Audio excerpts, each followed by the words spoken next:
Hi, I'm Zoe and I'm back to talk about 3 extreme horror books that you should add to your read list today.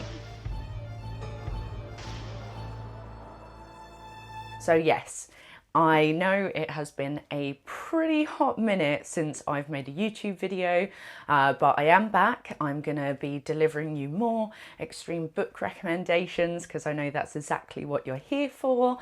Apologies for kind of disappearing off the face of the earth. I launched an online magazine called Ghouls Magazine. It's a team of female and non-binary writers all talking about horror, so do check that out. If I ever disappear, you can find me on Twitter at Zobo with Shotgun. You can also find me over on Instagram at Zobo with a Shotgun.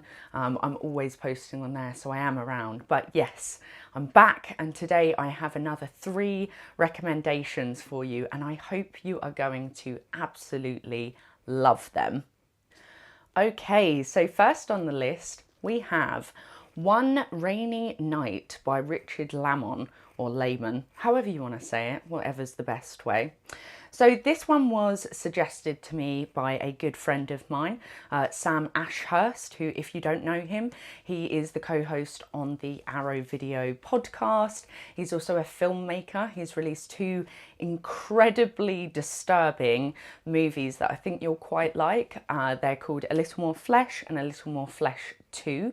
They're very, very fucked up, so I'm sure you're all gonna love them. But yeah, so he suggested this book to me. We've got kind of like a secret book club where we suggest each other really disturbing books, and this one was that he suggested to me, basically. So this is about a rainy night, as the title suggests, in a small town, and the rain that comes down on everyone is like this thick black sludge that basically sends them batshit crazy. It reminds me a lot of The Crazies, but this one is, even in the first couple of chapters alone, the gore and the violence is despicable. It's also it's got I don't know, I would say you get inside the minds of the characters, and my God, they are not nice people in this town. So I'm not surprised that this sludge came down and just fucked them up even more. I think I would say my only problem with this book, which is a problem I think for quite a few horror books in general, is just the way the women characters are described. Most of the time it just talks about their huge tits, which, you know, I guess a few of you could say I'm envious. No, not at all.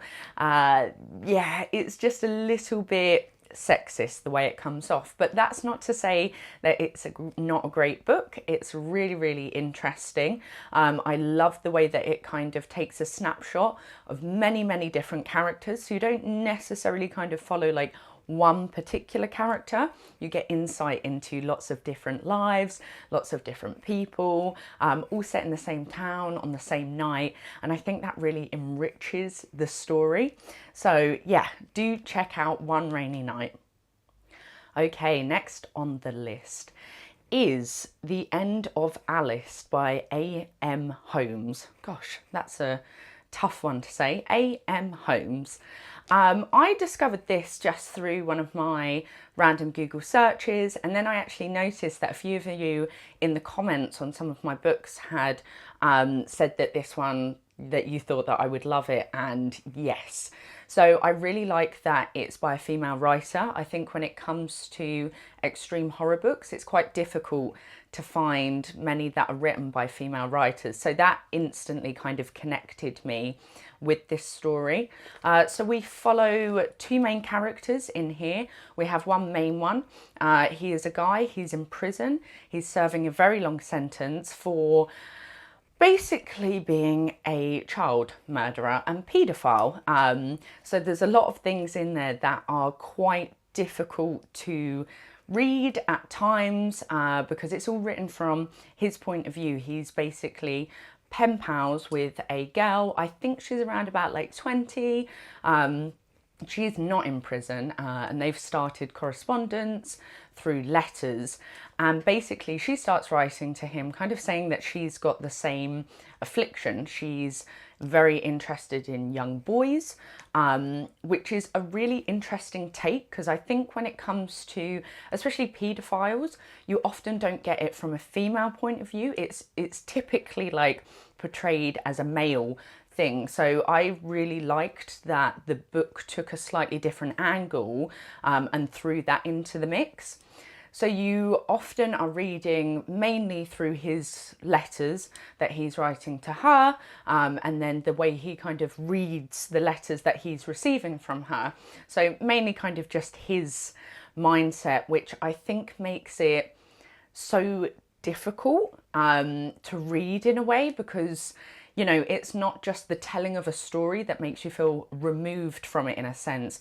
You're really getting under the skin of what makes him tick, what kind of, you know, interests him sexually, and a lot of the experiences he has in prison as well aren't particularly nice, as you would expect in a prison.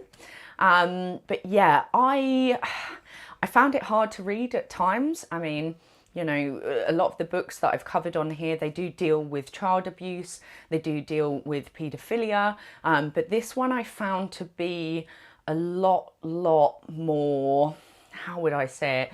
I found this one to be a lot more in depth when it came to the descriptions, and I think the way that the main character positions his sexual attraction towards young girls, and Alice in particular, is so different to how an outsider would perceive it. So it's quite interesting, it's quite psychological in that way, but also exceptionally disturbing.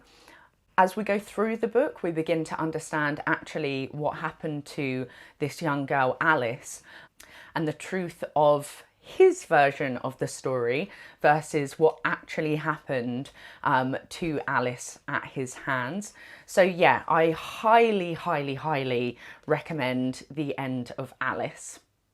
Okay, last book that I'm going to cover today. I've decided to start doing 3 book recommendations rather than the 5, because it's quite hard to go away and read 5 books. I don't get much time to read them. So we're going to stick to the new format of 3 for now, at least. So the last one on my list is a book that I fell in love with this one. Like, I really fucking love this book so much. So that is Boy Parts by Eliza Clark. This one again was recommended to me by someone, and unfortunately I cannot remember who, but this book, if you've not read this, like, in some ways I'm like, don't even finish the video, like just go and buy it immediately. It's that good. So it's set in the UK, which means I connected with this on a completely different level. If you're not from the UK, you might struggle with a few references in there, but I don't think it will take too much away from the story.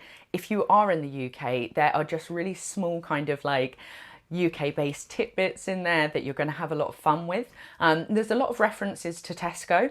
If you don't know what Tesco's is, I'm so sorry. It's a supermarket, one of the biggest brands here. And as someone that goes to Tesco every day, I don't know, I found it really hilarious that that was in there. So we follow a young girl as she's kind of going through life. She is exceptionally fucked up. And as we go through the book, we find out more and more about her. So she has a keen interest in photography. She is a photographer. And what she likes to photograph is men and boys. Perhaps sometimes they're a little bit younger than they should be for this kind of shoot. And they're often in compromising positions, taking the position of a submissive role. Sometimes it's quite sexual, and most of the time it's quite sexual, and the kind of main character, she often says, you know, things got a little bit too far, a little bit too handsy, and not always because of them. Often it's actually her that's getting a little bit too handsy with the subjects of her photography. One thing that really stressed me out when I was reading this is she lives on tuna salads, which is basically my go-to. And I got about halfway through this book and I was like, am I anything like this character? Because if I am, then I'm exceptionally worried about myself. But I really did connect with the character. I have no idea what that says about me. Probably not the greatest of things, okay, admittedly. But that's okay, because the story's fantastic. I really don't want to give too much away about how the book develops. It's perhaps not as extreme as some of the other books I've spoken about on here, but I think the whole tone of the book is just so dark. And it's got this undertone of kind of like dread. You almost feel like you're constantly waiting for something awful to happen. But I think it's more little bits of awfulness that continue to happen. And the main character, like I said, she has got some serious problems. But yeah, if you can get your hands on Boy Parts by Eliza Clark, absolutely do. I could not put this one down. I genuinely think I read this book in like 2 days straight. And I cannot wait to reread it. Like, it's just so well written. It's so easy to read as well. A lot of the other ones I've suggested, sometimes they're quite, you know, the language is quite out there. But this one's super easy to read. Yeah, Boy Parts, like one of my biggest recommendations ever for you guys.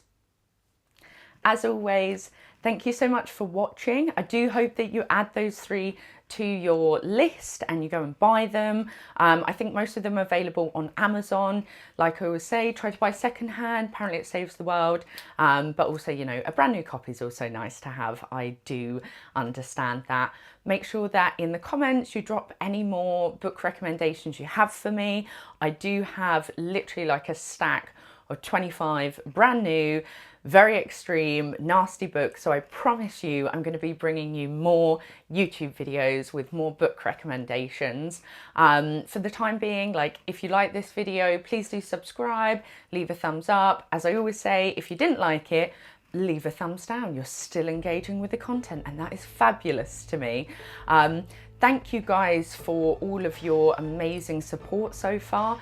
It's been incredible. I've been a little bit overwhelmed, and so I'm really excited to be back making some YouTube videos.